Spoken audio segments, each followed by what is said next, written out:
everybody, and welcome to the High Performance Garden Adventures. My name's Lynn from the Living Farm, and this is my imaginary friend Marjory Wildcraft from the Grow Network.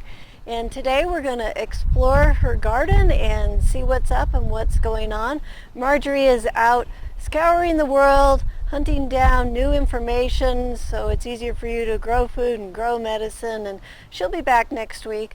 But one of the things that we do teach about high performance gardens is that they don't take over your life, and you need to be able to travel when you need to, like Marjory does. And what you just need is a garden buddy. And when you have a garden that's small and easy to do, then it's easy to find somebody who will help you with your garden. So Marjory and I are doing this together so that she can travel and find all that great information for you, and I'll be here to help with the garden. So we're going to go ahead and take a look and see what's up. The garden is really exciting this week. She's done such an awesome job taking care of it, and it's looking great. So we're going to go on back to the back bed and we'll take a look. So this bed back here, this has the peas. These are going to be the taller peas that we're going to actually eat, the pea pods. And all the rows are up. They're looking really great. And then our garlic shoots are right here. She's going to have plenty of garlic shoots to eat. Looks like they all have made it so far. And down here in the center of the bed we have the kale is up, and over here the Swiss chard is up. She loves kale. She loves Swiss chard. So she's going to get a lot of good eating out of this. I do see one or two weeds. We're going to leave those. We'll make Marjory weed the garden. So we'll leave those for her. There's only a couple, and that's part of what you get, is you'll get a few weeds. You just pull them out before they go to seed, and it's no big deal. Down here, this is going to be the tomato section, and then we have our cabbages, which are looking beautiful, and then there'll be more cabbages coming along. She said she doesn't want to eat 6 cabbages in 1 week. So what we're doing is a succession planning. We're going to put in cabbages every 3 to 4 weeks. And so she can have one every now and again. The next garden up here, these are our pea shoots.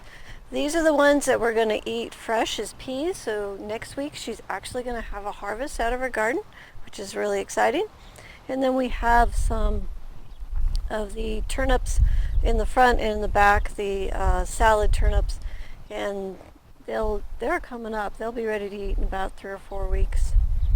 Next section here is our lettuce. She may have a few leaves next week. Probably the week after she can get a pretty good harvest. And then up here I see the little lettuces coming up, and these will be the next succession of lettuce for her. And then this section is the carrots, and they came up really fast. And she told me the secret to what she was doing is she was putting the blankets on at night and keeping the soil a little bit warmer, and that causes things to germinate a little faster. So her carrots are up. That's great. They're looking really thick, and we'll just let them come on up, and then we'll thin them a little bit later, but for now we're just leaving them alone. The one thing that she asked me to do is to water her garden. So I'm going to move her boots. And we'll get the hose out and we'll give this garden a good soak. We've been watering the garden every day just to keep it moist. And she's got water right here for us. It's nice and conveniently located. Let's see what we got here. Alrighty, we got water.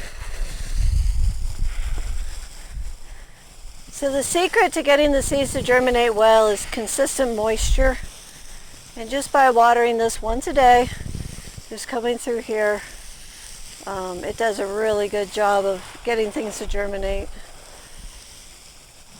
And to me it's really wonderful just to spend a little time in the garden. As you can see, we're only spending just a couple minutes today here. So it doesn't take very much time to grow some really good food.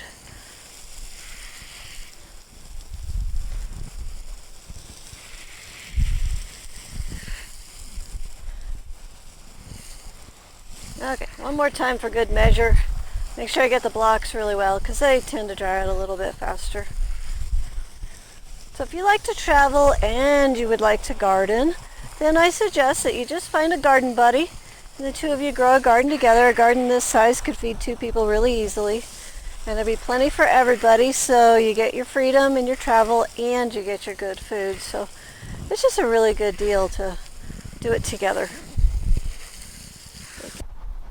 Okay, that's all that we have to do with this garden. It's super simple and super easy. It's a great garden for busy people. And Marjory and I will both be back next week for another adventure in high performance gardening.